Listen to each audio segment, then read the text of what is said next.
Welcome everyone to the third meeting of the House Primary and Secondary Education Committee. Glad you're here on this snowy morning. Do I have any members that have any introductions? If not, Landon, please call the roll. Representative Bojanowski. Here. Representative Bratcher. Representative Emily Callaway. Present. Representative Josh Callaway. Representative Camuel. Representative Doan. Representative Fleming. Present.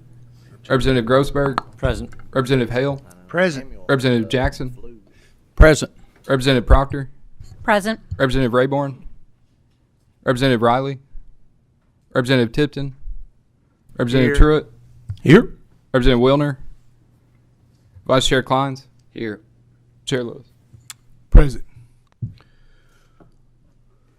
Good. All right, we have 5 bills this morning to try to get in, so we're going to have to be mindful of our time this morning. Our first bill will be House Bill 14 with Representative Jackson. If you'll introduce yourself for the record and your guest introduce herself. Thank you, Mr. Chairman. Kevin Jackson, State Representative, District 20, Bowling Green and Warren County. Chad All, State Representative, 79th District, Lexington, Kentucky. There is a committee sub. Do I have a motion on the sub? Got a motion. Got a second. Go ahead, Representative. I knew Representative Bojanowski was going to ask that. All the sub does, it says this act may be cited as Alyssa's law, and that's on page 3, line 8. That's the only thing that's been added to the bill. Anyone else? Go ahead and proceed. Chairman Lewis, committee members, thank you for the opportunity to present House Bill 14, now known as Alyssa's Law. We are honored to have Lori Aladef from Making Our Schools Safe by Zoom this morning, and some fine young men from St. Margaret Mary's Kentucky Youth Assembly team from Louisville. This bill would add another valuable piece to school safety across Kentucky. I'm sorry we even have to talk about this, but it's the society we live in today. Alyssa's Law says that starting in the 2025-26 school year, each school district may, not shall, but may, implement a wearable panic alert system at each school. This is what a panic alert badge looks like. Everybody's probably been in a school and seen staff wearing a badge that has their identification, their picture, all of that. That's what the badge looks like. On the back is a button, and that's what we mean when we say panic alert button. And you can push that. If you push it 3 times, you'll feel it vibrate. It does not make a noise other than basically just a vibration, but that's sending a message to the people that it needs to go to. Each staff member would be issued a badge with their identification on the front and a silent security system on the back. You push the button on the back and it sends a signal to the local 911 call center, the EMT first responders, and the front office / resource officer, depending on how many times you push the button. The building will have been professionally mapped, and therefore law enforcement and first responders will know exactly where their help is needed. Seconds matter in an emergency. This is not only for an active shooter. That would be our worst nightmare. I've got 4 little grandkids. That would be our worst nightmare. But it can be used for medical emergencies, for fights, etc. One quick story from our colleague, Representative J.T. Payne, who works at Henderson County Schools. And I just heard this story about a week ago in talking to Representative Payne about House Bill 14. Representative Payne was telling me that a class was coming back from lunch. They got in front of the school library and a student goes down. Cardiac arrest. The librarian sees it. They just got these this year. This was in the fall, so they hadn't had them but 2 or 3 months. The librarian pushes the button 3 times. That sends a signal to the front office, to the school nurse. They both, the assistant principal and the school nurse, come running. They get there within 60 seconds. She has an AED. They use it on the student who is non-responsive. They get a pulse. They get the ambulance there. They take the student to the hospital. That student is in a coma for 6 days, comes out of it, gradually gets better, and at this time, that student is back at Henderson County High School. So that's the type of things that the panic alert system can help us with. When I say seconds matter, later the doctors had told them if they hadn't got there within 60 seconds or so and brought this student back to life, they would have not made it. So I just want people to understand how important these things can be, not just an active shooter, but in emergency situations. We do have a motion and a second, but do you have some other people that would like to speak? If you don't care, Okay, go ahead. Chairman, some have Yes. driven a pretty good ways to be here, so if you don't care, I'll turn it over to Representative All.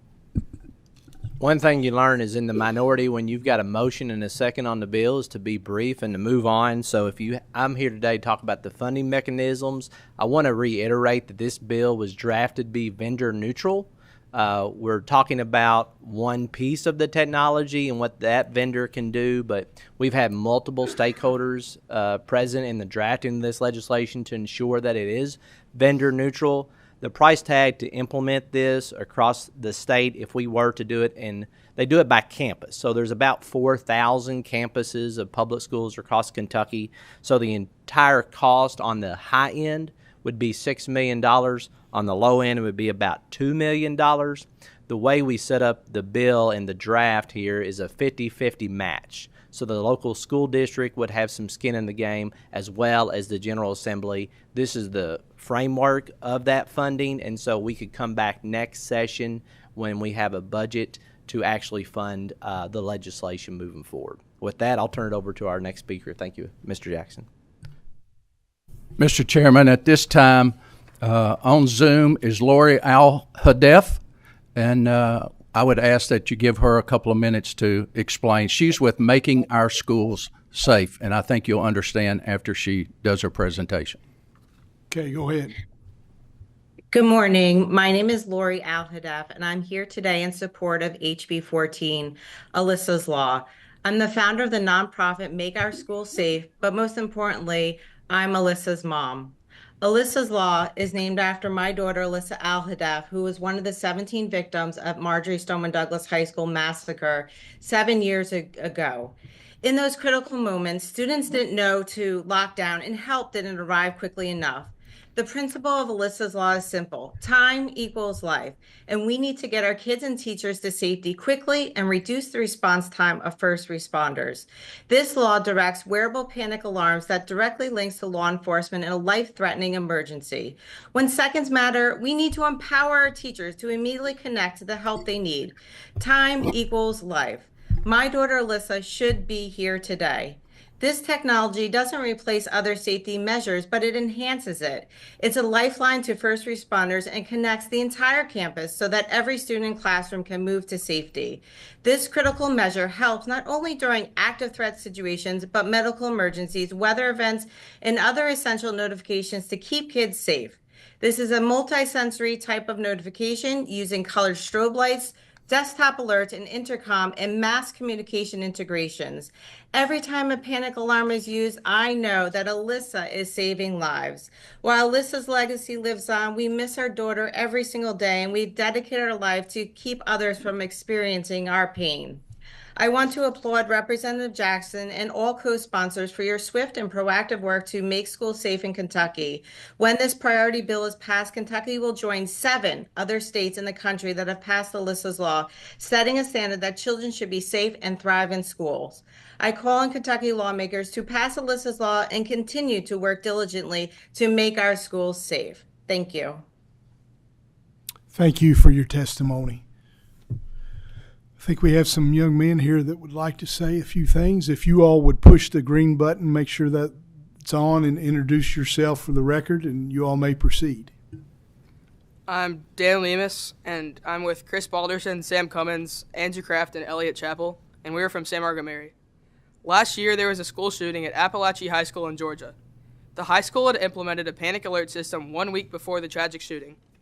Within 6 minutes of the panic alert button being repeatedly pressed in the correct sequence, officers were at the school and had already taken down the shooter, and he was in custody. In emergency situations, seconds matter. Time equals life. This is why many states have passed a bill very similar to this and have called it Alyssa's Law. Other states have also introduced this bill and are likely to pass it. If you're wondering why it's called Alyssa's Law, it's because there was a young girl named Alyssa who died in a school shooting. Her mother decided to come up with this bill to honor her daughter. We are fortunate to have Alyssa's mom here with us today. This bill is trying to minimize the time it takes for incidents to be taken care of. Now Chris will tell you a little bit more about House Bill 14. House Bill 14 would implement panic alert systems in all Kentucky public schools. The panic system can be installed in one night. You can use device anywhere on campus, in a school, or on the football field. It could be used for many various reasons, such as if it be a fight, a medical crisis, or an attack on the school. It alerts the school office or authorities and first responders instantly with the press on the device. The panic alert device is an improvement from the existing system where people use phones or the non-immediate devices to ask for help. Next, you'll hear about how it works.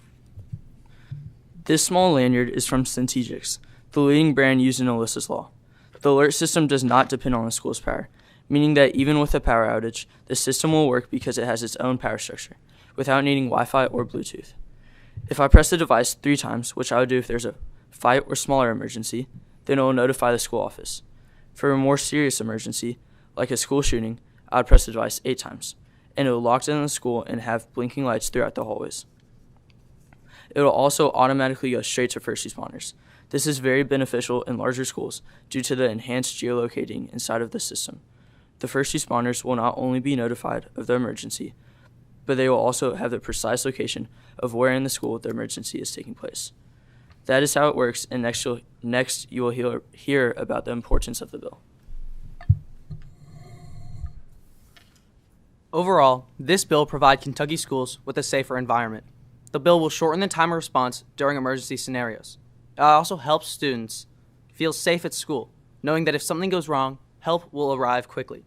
Time is of the essence. Seconds save lives. If a fight breaks out or there's a threat of a shooter, we need help as fast as we can get it. And to conclude, we will hear from our KYA Governor, Elliott Chappell.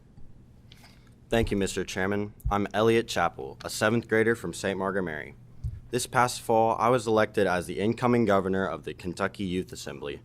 Over 1,300 6th, 7th, and 8th graders from across the Commonwealth gathered to learn about the government and to debate bills created by our fellow students. Out of 55 bills presented, this one was enthusiastically supported and chosen as the most important bill by Kentucky's youth. House Bill 14 honors Alyssa's legacy by creating a safer school environment and protecting students and educators throughout our great Commonwealth. We appreciate your thoughtful consideration of House Bill 14. Thank you. Thank you, guys. We appreciate you coming this snowy morning and presenting, and we really do appreciate that. Thank you. All right, I think we've got a couple questions before we take the vote. Representative Bojanowski. Thank you. As a teacher, I'm very grateful that you've brought this legislation. I think anything that we can do that can enhance safety and bring support to us more quickly is phenomenal. In Jefferson County, we're already rolling out a similar device. It will probably get in my building by the time we finish before the veto period. Very interestingly, our system is also enhanced, and it has like a microphone for the teacher and a way that students who are not quite up on their English, they're learning English, they could listen in their Chromebook and it automatically translates what the teacher's saying. So there are a lot of technologies coming. My question is, I believe that we have a different vendor than the one for the sample device. And if there are any limitations that are brought through this legislation that would keep you from having another vendor? Would you be supportive in making sure that multiple vendors would be able to use this device? I think Representative All said it best. This should be vendor neutral. We have talked to two lobbyists here that represent different vendors, and they were involved with the drafting of this bill, and we sure do not want to cut out competition. So yes, we would be open to that. And if you look at lines 18, Representative Bojanowski, it says the department shall provide a list of approved wearable panic alert alarm systems. So we leave some of the definitions and the qualifications to KDE as to what would qualify for this funding. And so I do want to say also about the funding, it gives preferential treatment to, I guess, incentivize installation. But if there's additional funds left in the monies, it would then help to pay for ongoing maintenance and support of those systems as well. Representative Rayburn. I had a similar question as Rep. Bojanowski. Henry County Public Schools, I met with the superintendent just yesterday, and he was able to get a grant, and they have implemented this in our school system, and I had concerns about the vendors. Also, and just a quick follow-up question. Go ahead. It seemed pretty reasonable in cost to implement this in the schools across the district. Do we have a fiscal impact statement on this bill? We do not have a fiscal impact statement on this bill because we're not seeking funding during this session. But according to two of the vendors we've spoke to, if we did the implementation, like I said, across all 4,000 campuses for a fresh new install, it'd be about $5.9 or $6 million on the low end and about $2 million on the other side of that. Now, depending on which type of technology and which vendor you go with, some of them do all of the cost up front. Some of them do ongoing maintenance fees. Some of those ongoing maintenance fees are about $7,000 to $8,000 per campus. So there's some cost, depending on who you go with, ongoing for these technologies. One more quick follow-up. Go ahead.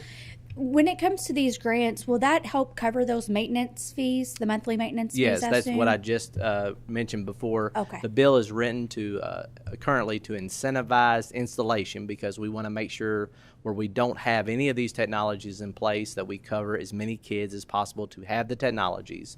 Then if not all the schools apply, or if the General Assembly decides to put more money in the fund, then there will be plenty of opportunity for leftover dollars then to go pay for ongoing maintenance as well. One other example, Meade County, I think it's Nucor Steel, a big new factory that came into Meade County, and they supplied the funds for Meade County schools to be able to start this process. So, there are some charitable outfits out there doing it, but we would like the state to put up a pot of money and then be able to match that school districts, whether that's with charitable funds or their own funds, but be able to match that in order to start the program. Representative Hale. Thank you, Mr. Chairman. Thank you, gentlemen. Excellent presentation.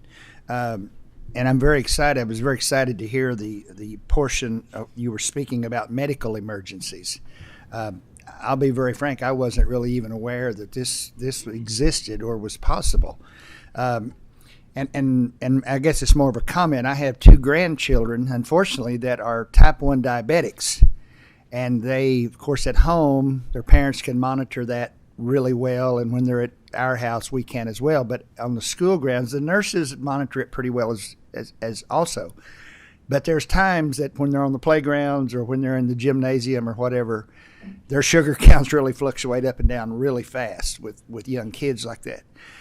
And my question is if they had this and they pushed that, and my grandson's only 9 years old and he knows exactly when his levels are going down, he'll run to me and say, I'm low.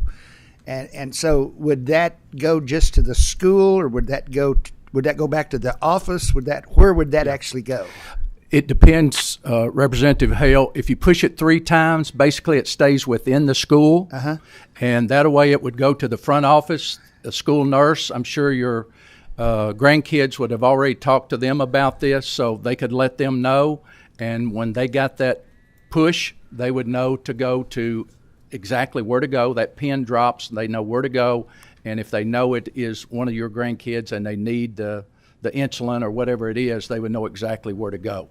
If you push it more than 3 times, like 8 times, it goes to EMT, first responders, or if it was a bad situation and they needed EMT, then they would hit it X number of times for that. So there would be a different calculation for each one of those emergency situations. Mr. Chairman, just one quick follow-up. Go ahead. I'll be real brief. Would that work off campus?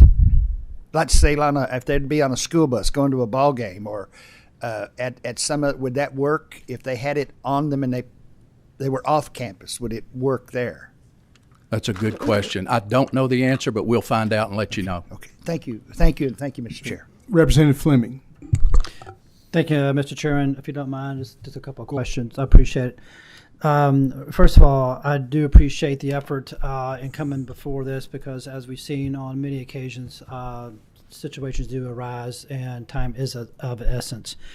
I wanted to ask just a couple of questions. One, you talk about a 50-50 match on this. You give you a $2 to $6 million range in terms of cost for the overall campuses. I assume this could be done individually for each campus as well.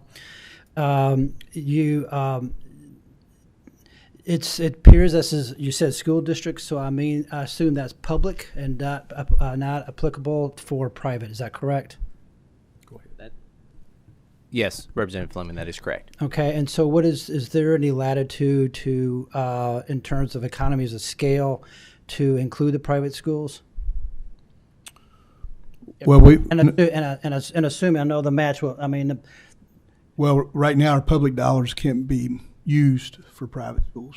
Okay, I just want to clarify that. Make sure there's not any conflict with that. The other question is mentioned about contracting fair. Each school district goes through a 45A procurement process, and so I imagine there will be a good procurement process in order to make sure there's a fair competition in order to get the best value of the particular service that's being rendered. What type of training is going to be implied or used by the vendor in order to the student, or I'm sorry, to the teacher?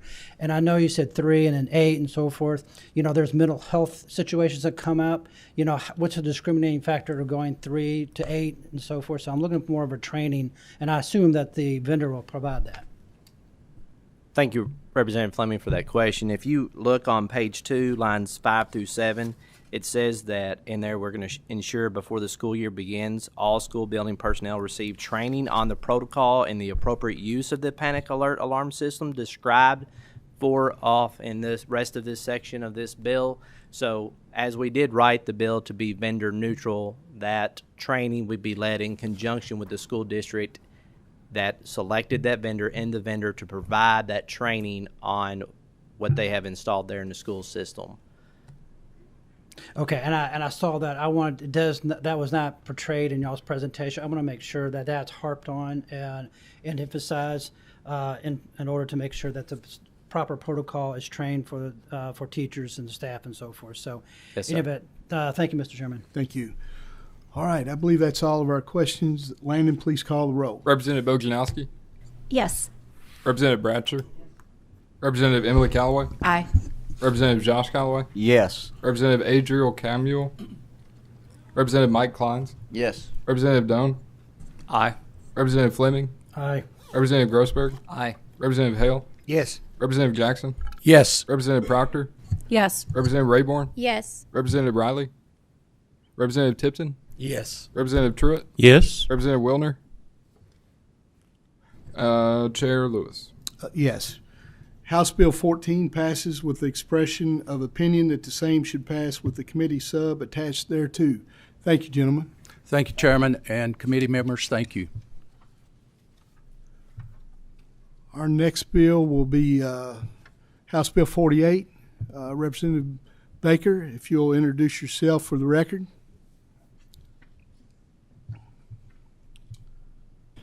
Good morning. I'm Shane Baker, State Representative 85th District. I was on House Bill 48. I apologize. 85th District. All right, we need what we're going to have to do, this bill's coming back to us for some cleanup, so we'll need a motion to reconsider the vote by which committee sub was adopted. Motion. Got a motion, got a second. All in favor? Aye. Aye. All right, now there is a committee sub in the members' packets. Got a motion and got a second on the committee sub. In just a minute, Representative Bojanowski, he's going to explain the committee sub. Yes. Go ahead. Thank you, Mr. Chair. So obviously you've already seen this bill. There are a couple changes on here. The changes we made address the department's concern with eliminating CSIPs and CDIPs, but it preserved the concerns the district staff had about the burdensome nature of the reports. This process was informed with the input of the Office of Education Accountability staff, and you'll see a couple changes in there. Section 7, schools not required to do so may elect to create and maintain a CSIP or CDIP or elect to implement alternative reporting methods. So previously we had eliminated those unless they were required by federal law. So districts may still, if they want to submit this, they may still do so if they desire. They don't have to go through the onerous process of the software that is provided. They can find the information that's actually needed, and they can provide that in new and innovative ways if they so choose. Then on page 59, section 13, KDE had indicated that they were working to eliminate some of these reporting requirements already, and so they've been moving in that direction. And so this will provide them a timeline and guidelines to report on the Cognia software that's used to complete the CSIPs and CDIPs. And in section 14, it requires a written report to LRC which describes each reporting requirement imposed on public schools and districts, similar to what you had seen previously. But rather than having all those just go away at the end of the year, those that are not reapproved by the legislature, they just sunset in 2026. We have any questions? All right, I have a motion and a second. Motion on the bill. Second. Landon, go ahead and call the roll. Representative Bojanowski. Yes. Representative Braxtor. Representative Emily Callaway. Aye. Representative Josh Callaway. Yes. Representative Camuel. Representative Kleins. Yes. Representative Doan. Aye. Representative Fleming. Representative Grossberg. Aye. Representative Hale. Yes. Representative Jackson. Yes. Representative Proctor. Yes. Representative Rayborn. Yes. Representative Riley. Representative Tipton. May I briefly explain my yes vote, Mr. Go Chair? ahead. I just want to thank Representative Baker. He's put a lot of work into this. We've talked, I know several of us have talked many times. This has been a collaborative effort, and it's going to be good for our help. It's going to help our situation with our teachers and administrators here in local school districts. Thank you. Representative Truitt. Yes. Representative Wilner. And I'm a yes. Chair Lewis. It's on the next column. House Bill 48 passes with the expression of opinion that the same should pass with the committee sub attached thereto. Thank you, gentlemen. All right, our next bill will be House Bill 190. Representative Duval, go ahead and introduce yourself for the record. State Representative Robert Duval, District 17. All right, I believe we have a committee sub on this one also. I need a motion and a second on the sub. Motion. All in favor? Aye. All right, Representative Duval, go ahead and proceed. I can explain the sub. The committee sub basically changes House Bill 190 from a planning and action bill for advanced coursework to a planning bill only. So it also codifies some regs for gifted students with some minor changes. And then also just want to mention, I'll speak briefly and then ask Dr. Roberts to join in. That'd be fine. Go ahead. Chairman Lewis, Vice Chair Kleins, and members of the committee, thank you for the opportunity to be here with you today. It is also an honor to have Dr. Julia Roberts from WKU here through Zoom. She was recently elected the chair of the Kentucky Advisory Council for Gifted and Talented Education. So she brought this to my attention, and she brought to my attention the need for high potential students to be challenged with advanced coursework. House Bill 190 provides a roadmap to enhance the educational opportunities for those with high academic potential. While it is crucially important to continue efforts to improve educational opportunities for those who are not meeting Kentucky standards, we must never forget about those who might cure cancer, create the next supercomputer, or design the next spaceship to take humanity to the stars.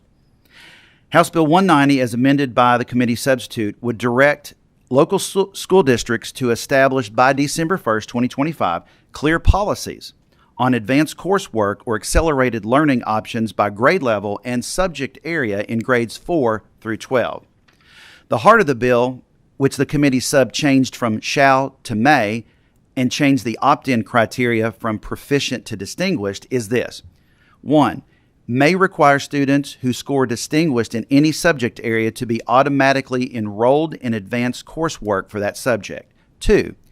May include eligibility criteria for qualification for advanced coursework for all other students. And 3, may require written consent from a parent or guardian to opt out of this work. However, a principal could authorize a student to withdraw without parental consent if the coursework would interfere with the student's career pathway or access to career and technical education.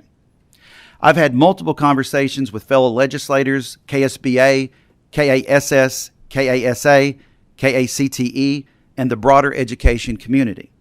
This collaborative effort has produced legislation we can all embrace. It should never be the intent of the General Assembly to micromanage our educational system because local school districts know their students best. And House Bill 190 allows these districts to customize their policies to meet the needs of their students. I certainly hope to see some school districts take the lead and create some pilot programs, though. Members of the committee, this bill will move the needle for high potential learners. It will create conversations and innovation to take our students to the next level. So Kentucky wins, and most importantly, our students win. Got a motion on the bill. We've got a second. I think we have Dr. Roberts on here with us. If you'd like to say a couple Absolutely. words. Okay. Dr. Roberts? Yep. I'd be very happy to share with you. Good morning, committee members and Chairman Lewis. I'm Julia Link Roberts, Mahurin Professor of Gifted Studies at Western Kentucky University, and I'm delighted to have the opportunity to share with you why advanced learning opportunities and automatic enrollment are very, very important for the future of Kentucky as well as for the future of our Kentucky students. Let me begin by asking you, how do you feel when you're stuck in traffic? Imagine you're on the interstate and you aren't moving at all. My guess is you feel frustrated.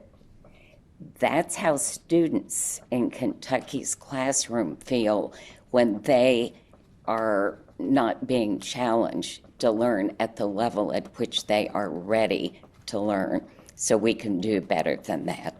House Bill 190 will pave the way for all students learning every day in school.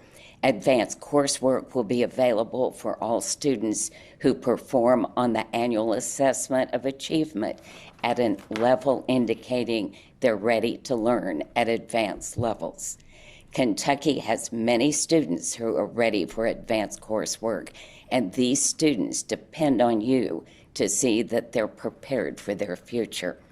I want to share 3 reasons why opting into advanced coursework is very important. 1, automatic enrollment makes sense. If a student is performing at a high level, they are automatically provided with opportunities to do it again the following year. In this way, we show respect for talent and hard work. 2, automatic enrollment need not be expensive. It's the same number of students. North Carolina initiated automatic enrollment in 2017, and they quickly showed that you could adapt to the increase of advanced learning opportunities. 3, automatic enrollment is consistent with what we do in other talent areas. If you're on the varsity in basketball one year, you pretty much are on the varsity team the next year. I want to thank you for the fact that I had an opportunity to speak this morning. Sorry about the weather keeping me in Bowling Green. But the fact that many students are not currently performing at grade level cannot get in the way of students who are ready to learn at advanced levels. Thank you for your support of House Bill 190. Thank you, Dr. Roberts. All right, we've got a motion and a second. We've got a question from Representative Emily Callaway. Thank you, Chairman. Thank you for the presentation and for your work on this, Robert. You have had conversations, and I appreciate you taking the time to spell some things out for me. Again, I'm very supportive. Could you articulate for me the difference between what we're talking about here and what I'm familiar with as advanced program in our schools right now? Well, currently we have criteria for identifying gifted and talented students, and this bill would go above and beyond that, and so it would have a criteria that would include more students, and so that's where we get into the proficiency versus distinguished, and so obviously distinguished is going to be a smaller number than the proficiency. Did that answer your question, or? Go ahead. Thank you. Specifically, I mean the coursework. So how would what we would be implementing here vary from advanced program coursework that we see in the classrooms right now? There's many different options, and I'll say a couple of things, and I'll let Dr. Roberts speak to this too. So being able to go to like a grade that's above your grade level, additional work. I've got a list of those, but Dr. Roberts, you're very familiar with that. I'll let you take that. Well, the big difference for me will be that so many more students would be included in the advanced coursework. And I'm going to answer your question. It's very different from one district to another, what's available now. So this would spread the opportunity across schools in Kentucky to step up and make sure that students who are ready for advanced learning have that opportunity. So you may be from a district that's doing many of these things right now, but there are many districts where our students don't have those opportunities. Yeah, and I would go on to say that there's other like advanced placement courses, honors courses, distance learning, enrichment services, independent study. There's a lot of different areas, but that's the great thing about the bill is that each district can be creative and customize it to their needs. Perfect. Thank you. Representative Josh Callaway. Yes, sir. Thank you. Just quickly, could you explain the difference with the sub as to what they were required to do in the original bill and then what becomes a may in the sub? Absolutely. So we are simply asking school districts to create a policy around advanced coursework. We're not telling them to implement this at this time. We also changed the language around the proficiency versus distinguished.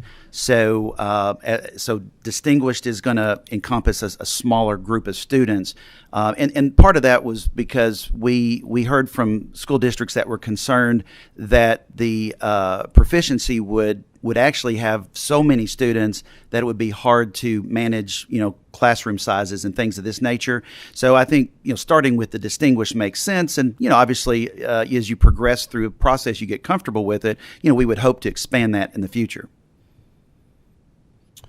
All right. We've had a motion and a second. Landon, please call the roll. Representative Bojanowski? Yes. Representative Bratcher? Yes. Representative Emily Callaway? Aye. Representative Josh Callaway? Yes. Representative Camuel? Representative Kleins? Yes. Representative Doan? Yes. Representative Fleming? Aye. Representative Grossberg? Aye. Representative Hale? Yes. Representative Jackson? Yes. Representative Proctor? Yes. Representative Rayborn? Yes. Representative Riley? Representative Tipton? Yes. Representative Truitt? Yes. Representative Wilner? Chair Lewis? Yes.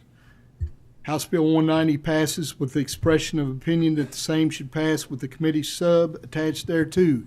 Thank you, Representative Duval. Thank you. Thank you. All right, our next bill is House Bill 241. Representative Truitt, introduce yourself for the record, and you may proceed.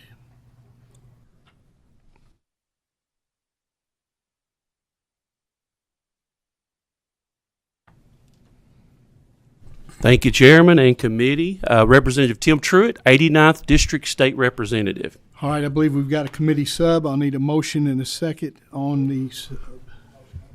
Got a motion and a second, and go ahead and everybody in agreement with on the sub? Say aye. All right. Now, Representative Truitt, if you'll explain the bill and the proposed sub. Okay. Well, first off, this bill addresses our school calendars. All right. And what the committee sub does,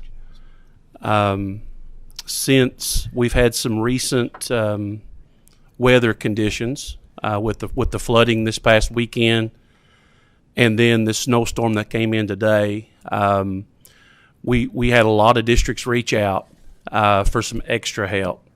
So this is what the committee sub does. We added, if you'll look there on section 3 or section 1, number 3, it says the Commissioner of Education shall grant up to the equivalent of 5 disaster relief student attendance days for school districts to provide instruction using alternative settings when the school district is closed for health or safety reasons. We have districts, we have schools that are going to be closed for weeks. In some instances, maybe a month. So obviously, everybody in the education world, we understand that the term NTI days is not a very popular word. All right, we know that that's not as good as in-seat instruction. I'm telling you firsthand, it is not. It's not. All right, but it does beat the alternative. All right, when you're off school for 2 weeks because of weather, or not going to see your kids for a month because of flooding, a virtual day, a virtual instruction day is so much more valuable than not seeing your kids at all. So we threw around the idea of increasing the number of NTI days, and to be honest, I know that wouldn't pass, and I understand why. Some districts have not used all their NTI days. All right, some districts don't need this. But I know as of yesterday, over 40 districts had already used all 10 of their days. So when you've used all 10 of your days and then you're hit with a flood, what are you going to do? What are you going to do? So that was one part of the committee sub, is it allowed the commissioner to approve 5 extraordinary emergency disaster days. It's not going to everybody.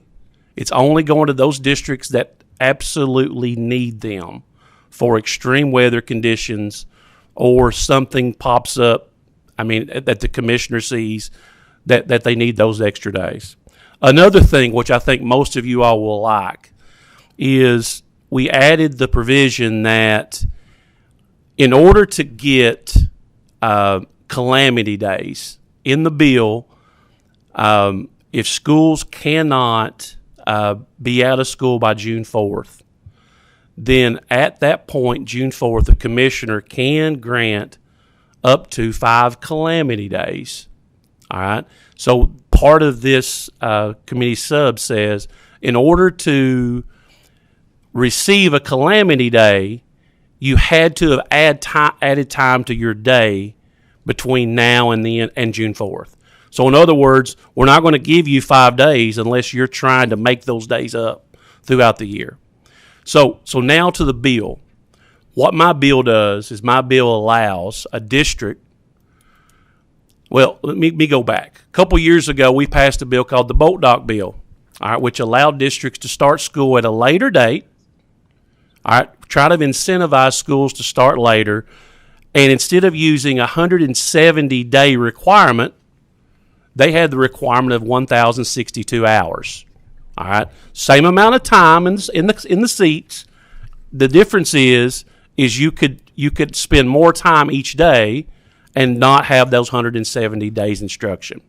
So districts could already have done that at the beginning of the year. The issue though is they had to do that before school started. Okay, so we have a lot of districts in our state that go by this 1,062 hours. We also have a lot of schools that go by the 170 days. So all my bill does is it says now, at this point, if you're a district that chose traditional to go 170 days, since we've had all of the extreme weather, since we've had all these crazy situations happening this year, just for this year, you can now switch to that variable calendar, which means, in my thoughts, because when we proposed this bill, my thought was I didn't want to do NTI days. I wanted to add time to the day so I would have my kids in the seats as opposed to NTI days. All right, that's what I wanted to do. So that's what this bill does. It allows me to have my kids in the seats more time so that I can address the needs that they have. Now, so that's what the bill does. It allows districts to go to that variable calendar. It also will, at June 4th, it will allow the commissioner to approve those calamity days. And let me explain why I chose June 4th. The way we are right now in Kentucky, you've got your accountability system, your KSA test are to be completed in the last 14 days. All right? If you are an educator, if you're a principal, if you're a teacher, you know how important that is. Okay? You also know how important that is to get that done before June. Some of you are parents. Some of you probably have already got vacation scheduled June because that's normally when we're out of school. So we have a lot of people who have to plan a year ahead of time to get kids out of school. So we want to try to get our testing done before June rolls around. So on June 4th, if you can get your time in, the commissioner can grant you 5 calamity days that you could have used for an active shooter event that you were off school in September, an ice storm that you were out of school in December, a flood that you were out of school in, February. It allows you those days that the commissioner can excuse those. This is just for this year. This is just a fix for this year. Hopefully we never have to see a bill like this ever again. But this is the only flexibility that we can give our districts at this point. I promise you, I do not want our kids not in the building. All right, I promise you. I want my kids right there in the building each and every day as much as I can get them there. But I also know that when you're going to school in June, that's not a good situation. The kids' heart aren't there. Parents aren't there. There's vacations going on. So we need to try to get them in the seats as much as possible between now and June to get as much instruction in as we can so that we can make sure that our kids are reading proficient at the proficient level. So I'll be motion. Second. Got a second? All right, I've got some questions. Representative Bojanowski. Oh, you don't? Okay, well, thank you. I just automatically came to you. I don't know why that happened. Representative Emily Callaway. Thank you, Chairman. Thank you for this. So we're hearing, in my district anyway, I'm hearing grumblings, snow days versus NTI days. Can you kind of remind me and maybe just educate those who are unaware kind of how it's decided with snow days, NTI, how do we decide which days we want the NTI to be used? I think this is a great idea for the calamity days. But again, if it's a natural, we've got snow, if we've got flooding, can you just run that through for me, please? All right. Each district is different on the definition of an NTI day and a snow day. Traditional snow days typically in my district are those days that the snow is 3 or 4 inches deep and the kids can go out and play. We call a traditional snow day on those days so they can get out there and play and have a big time.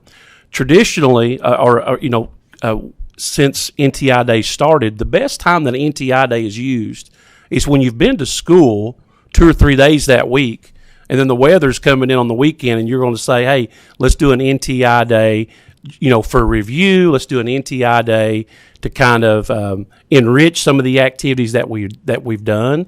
But But every district does their NTI differently. All I know is as of yesterday, we had over 40 districts that had used all of their NTI days. So what that means is from here on out, like in my district, for example, of Jackson County, we've been out of NTI days for about 3 weeks. So I've not seen, they were in school on Tuesday, which I was up here, so I didn't get to see them. But we were out last week, for sickness and weather, and then we'll be out the rest of this week. So once again, NTI day is not as good as them being in my seats, but it sure beats the fact that I don't get to see them at all. If I get to do some Zoom meetings with them, some virtual meetings, some virtual instruction, I get to check on them. I get to see them. I get to see if they've been fed. I get to make sure that everything is okay. And if they've not been fed, I can say, hey, come on down to school. I've got some lunch here for you if you can get your mommy to drop you off. Those type things. I love the fact that we get to check on our kids during those NTI days. And I'm not trying to tell you that they're better or they're as good as traditional days. They're not. But that's. I hope that answers your question. But it just depends on your districts. They do it however they want. I would think most districts are kind of spread these NTI days out because they've been told they're not getting more NTI days. So that's kind of what most districts are probably doing, only using those NTI days on days that they can get the best possible instruction. Representative Jackson. Quick comment. I just want to thank my friend, Representative Truitt, for doing such a good job explaining this and why we need it. You can tell you've put a lot of thought and time into it, and you put your heart into it more than anything. So thanks for the hard work that you've done on this and representing your people and the people of Kentucky. Thank you. Representative Bratcher. Yes, thanks for your explanation on this as well. Just a couple of follow-ups. One, this only goes into effect for affected districts that have a disaster or issue. Not all districts across the state. Is that correct?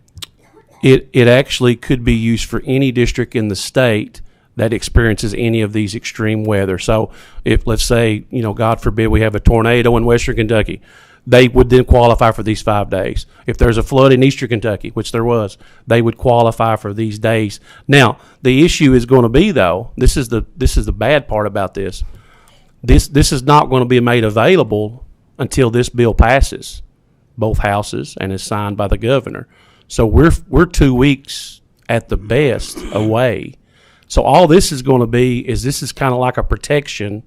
It's not going to help these guys that experienced flooding last week unless they're still out 2 weeks from now, because the commissioner can't excuse days that's already been excused, that you've not been there.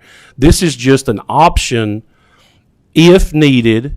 If you have some emergency days, some flooding, some bad ice storms, tornadoes in Kentucky, who knows?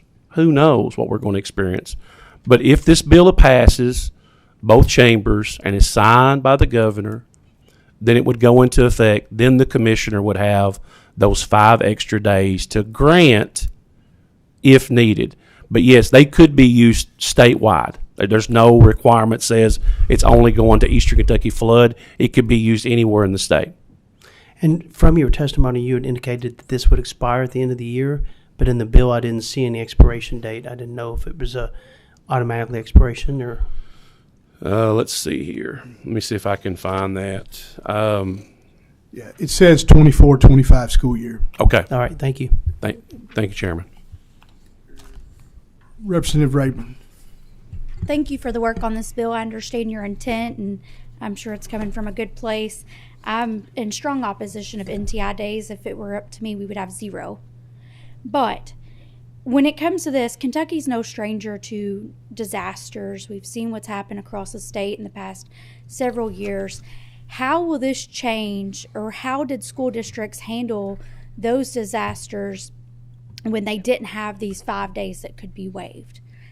Can you explain? And I'm sure you've touched on that already, but it's not crystal clear to me how this bill will be beneficial to those counties that are having those natural disaster issues. Okay, and I do want to go back and emphasize that I agree with you on the NTI days. I'd much rather our kids be in the seat. I had. I remember once, I guess it's probably 10 years ago, in my home county, I was teaching algebra, and we were in school all the way up to June 24th.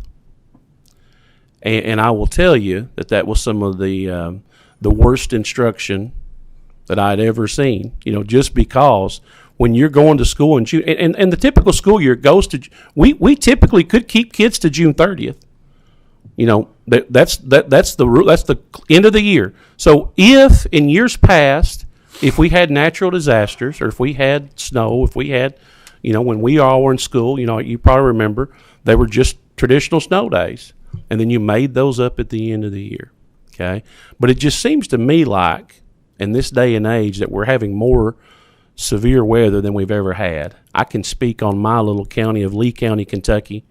Since I've represented it in 2020, we've had 3 floods, 3 100-year floods.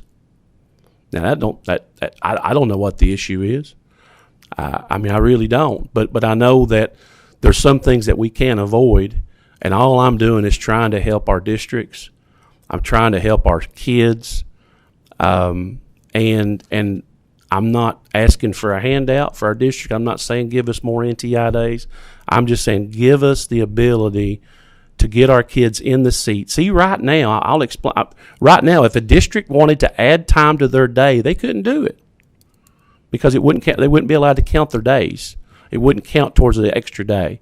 In years past, before our boat dock bill, they could. They could add that up, bank time up, and use those time as days. But since that bill came out, I think 2017, maybe something like that. Now you had to have chose variable calendar in order to do that. So this allows these people who have never done this before to use this variable calendar to try to make up days as opposed to NTI days or staying home. Thank you. Representative Kleins. Thank you, Mr. Chair. Just a statement. I'd like to speak to this anecdotally. When I was a high school principal, we delayed the start of school due to construction. So for the entire second and third quarter, we went an hour longer every day, and we still got out by the end of May. And it was, other than maybe some extracurriculars after school with some practices, it was a positive for the entire school community. So I appreciate what you're trying to do here, Representative Truitt. Representative Hale. Thank you, Mr. Chair. Thank you, Representative, for your work on this. I commend you. I know it's difficult being a school administrator, especially this year. I just want to make a little comment, and I hope you don't take this the wrong way. Please don't. I was just sitting here looking at my school calendar, at our school calendar, and my district's calendars are pretty much all the same. We started school on August the 14th. And I was just looking through there, so we took off 3 days in October for something. I guess a fall break or something. We took off all week of Thanksgiving, which I guess that's okay, but we had 3 days there possibly we could have went. We have 5 days off in April, which makes a total of 11 days that's worked into that calendar. And I'm not saying those are not useful, but I think maybe we need to start looking at how many days we're actually taking off through the school year. I mean, there's 11 days right there that could have probably been in classrooms instead of now we're at this point. Would you comment on that, or am I out of line for saying that? I apologize if I am. No, listen, I'm a principal. I'm a legislator. It's hard to offend me. It's one of those things. That doesn't bother me at all. But and those are good points. We could go during Thanksgiving. We could go all Christmas break if we wanted to. We could never take a day off. You're right. There are things that we could do to, I guess, get these days in. But I also know, as a parent who has 3 kids that I don't get to see a whole lot, I kind of like having 3 days off for Thanksgiving. I kind of like having a spring break. I love my fall break. I get, because you got to realize when you're in the school setting, you start school in August. You know, there's not many breaks there between August and the end of the October, towards that October fall break. And just like us, you know, we get Mondays off. Kind of nice to go back home and, hang out the weekend and kind of get some stuff caught up. I'm one of those people. If we could go back now and we knew, if your district knew that we was going to have this severe weather, they probably wouldn't have took off the whole week of Thanksgiving. Most districts only take off 3 days. Most districts that I deal with, they probably wouldn't have taken a fall break. But once again, at that point, we didn't have all of the extreme weather that we've got now. There's no way to plan for that. But you're right. I don't have a problem with encouraging people to look at their districts or to look at their calendars and try to eliminate days. But you got to realize every district has a calendar committee that is made up by superintendents, principals, teachers, bus drivers, parents, community members, and they all have input on how they want to make their calendar up. You've got to have, in a traditional calendar, you've got 170 days, and it's your job to figure out what's the best way of getting those 170 days in the calendar. Could go 170 straight if you wanted to and get them, bounce them out there real quick, or you could try to schedule some breaks throughout. And I'm sure that's what your district did. I bet they wish they could go back and redo that. You're right, Representative Hale, but I don't know. It just kind of depends. All right, we've got a motion and a second. Landon, go ahead and call the roll. Representative Bojanowski? Yes. Representative Braxer? Yes. Representative Emily Callaway? Aye. Representative Josh Callaway? Yes. Representative Adriel Calmuel? Representative Kleins? Yes. Representative Doan? Yes. Representative Fleming? Aye.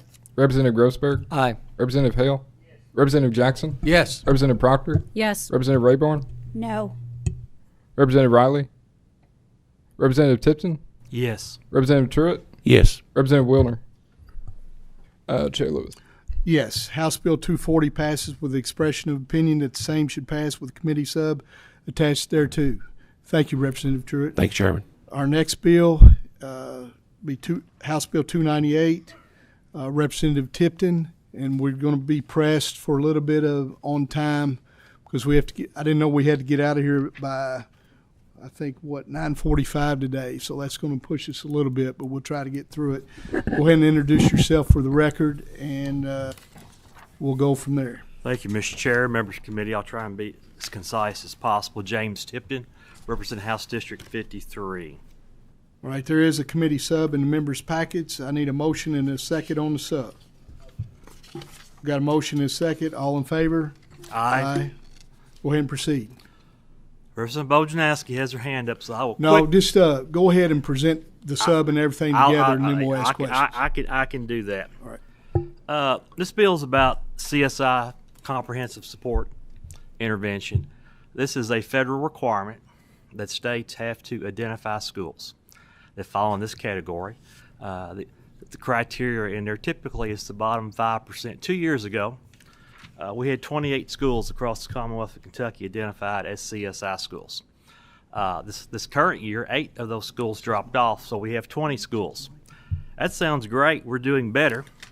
But a few years ago, the minimum federal says you have to identify every 3 years. So we're not due for identification until 25. So I asked KDE the question, if we were identifying this year, how many schools would be identified as CSI in this current year? They gave me a list of 34 schools across the Commonwealth of Kentucky. Then I asked them another question. I said, are you able to offer any help to these schools that are not officially CSI? And I was told, working with Dr. Kelly Foster at KDE, that they reached out to all these 34 schools, offered help, and they only had 2 that responded, that requested help. That troubled me, Mr. Chair. because the purpose of CSI is not to give a black mark on a school district. It is to identify schools across the state that need help. And KDE, through their Office of School Improvement, that's what they do. They go in and provide help. What this bill would do, it would provide three main components. It would require that the state of Kentucky annually identify CSI schools. So we're able to get to these schools quicker and offer the support and help that they need. It also, leadership in the building is so essential. And if you look on page, let's see here. I'll find it here, but I know it is on page 4. In their assessment, they do an audit. They do a management audit, a management review of each school, and they have certain things that they do. And this would add to that list of criteria an assessment and recommendation to the superintendent regarding the principal's capacity to lead the turnaround effort in the school. So that would be included as part of their management audit. A recommendation to the superintendent is can the principal actually do the work to turn this school around. One other addition that it does on page 6, for schools that are identified as CSI status, it would require professional development, professional learning for teachers in these schools. We've worked a lot over the past few years, the Read to Succeed bill. I'm sure many of you have heard of things like the LETTERS program. Last year we passed the Numeracy Counts Act offering this. So this is going to require professional development for the teachers in these areas. And it's also going to direct that each superintendent that has a school that's identified as CSI shall adopt evidence-based curriculum and select high-quality instructional resources for schools identified for CSI. And high-quality instructional materials selected by the superintendent shall be determined by the department to be reliable, valid, and aligned to the Kentucky academic standards required by KRS for reading and mathematics. That's essentially what the bill does. Those 3 changes to our law. And the idea is to get to schools sooner that need help, to help them improve the quality of education for the students in their school. Be happy to entertain any questions, Mr. Chair. Can you say what the sub did? Sure. On page 1, there's one strike to a date that no longer applies. On page 4, there's new language on lines 18 and lines 22, where it says the superintendent and principal shall collaborate with the department to create. And it talks about a turnaround training support team, and there's new language that the local board of education shall approve the turnaround team. Those are the changes in the sub. Thank you. Representative Bojanowski, you have a question. All right.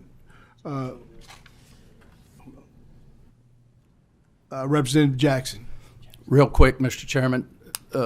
Representative Tipton, great idea. My question, I guess, would be about funding. If we go from 20 schools to 34 schools, is there more funding provided for this? Where would the funding come for the extra help? Sure. Great question, Representative Jackson. And I did talk to Dr. Foster at KDE about this. What they have been doing is we also have a designation of TSI, Transitional Support and Intervention.